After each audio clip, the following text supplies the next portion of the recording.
हे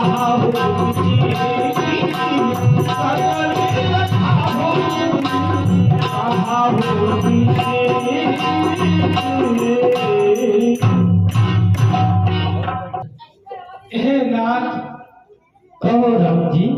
जब से मैं यहाँ आया हूँ चारों तरफ सूखा ही सूखा है नाथ, परंतु यह पत्थर की शिला कौन है नाथ? आप इसका रहस्य बतलाए नाथ, कृपा करके। अवश्य राम जी।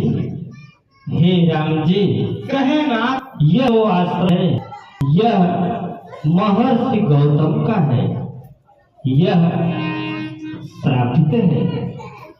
हे राम जी, कहे नाथ। मैं इसका गूढ़ रहस्य आपको थोड़े ही समय में बता दूंगा, ध्यान पूर्वक सुनो।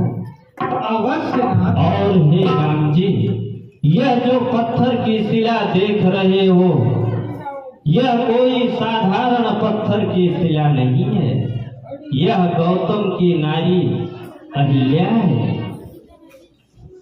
सुनो राम जी। कहे नाथ। हे राम जी, एक समय की बात है, देवताओं के राजा देवराज इंद्र की सभा लगी हुई थी। देवताओं के राजा इंद्र ने सूर्य देव से कहा, हे सूर्य देव, तुम ये बताओ कि इस संसार में सबसे सुंदर और रूपवान कौन है?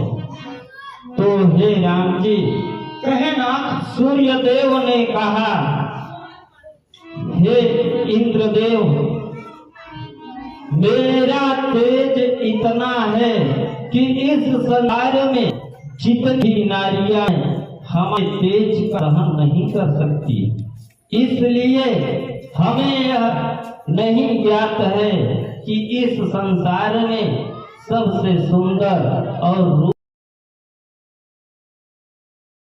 रूपवती कौन है। ब्रह्म मुहूर्त नहीं है, यह तो अर्धरात्र है। यह सुनकर गौतम ऋषि ने कहा, हे माँ, मैं आपका पुत्र गौतम हूँ, जो कि स्नान करने के लिए आया हूँ। माँ गंगा ने कहा, अरे पुत्र, तुम पुनः जाओ अपने आश्रम में, तुम्हारे साथ छल हो रहा है। यह सुनकर गौतम ऋषि अपना कमंडल उठाए और आश्रम की ओर प्रस्थान कर दिए। और जैसे ही आश्रम की ओर आए तो वह देखे कि उनके ही स्वरूपवान उनके आश्रम से कोई बाहर जा रहा था। हे राम जी, कहे ना। गौतम ऋषि ने अपने कमंडल से मंत्र उच्चारण कर पानी छिड़काव कर दिया तो देवराज इंद्र अपने असली रूप में आ गए और कहा,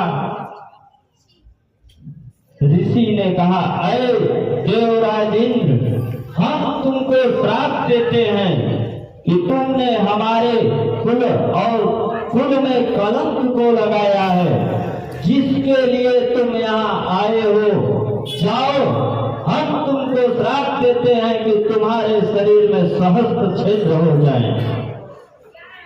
ऐसा कहकर जब गौतम ऋषि अपने आश्रम में आते हैं और देखते हैं, अपनी पत्नी से कहा, अरे अहिल्य, तुम तो एक प्रतिपता नारी हो, पराये पुरुष और अपने पुरुष की पहचान नहीं कर पाई।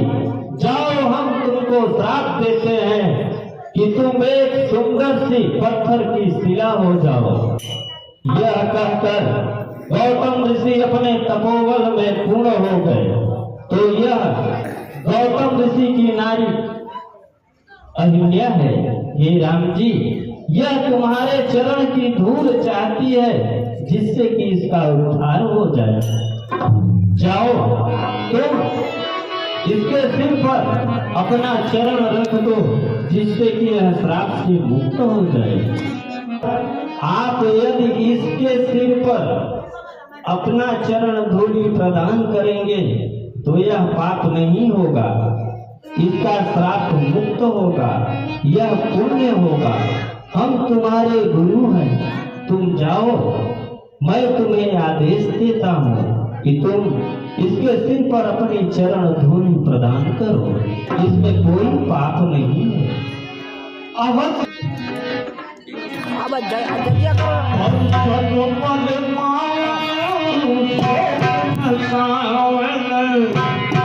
प्रगट भई तब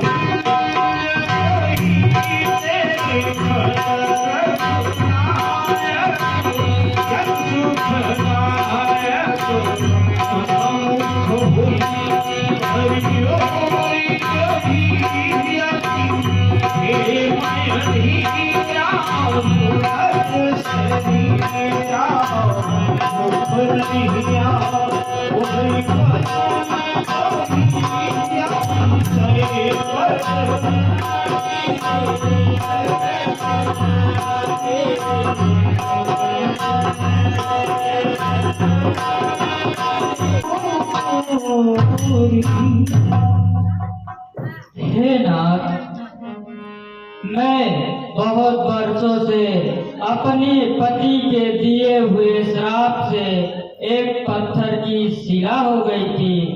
हे प्रभु, आज आपके चरणों की धूल पाकर मैं कृतार्थ हुई और अपने पति के दिए हुए श्राप से आज मुक्त हुई। हे प्रभु, मेरी एक विनती है कि आप मुझे अपने पति लोक जाने की आज्ञा प्रदान करें नाथ। तथास्तु। मैं धन्य हुई भगवान,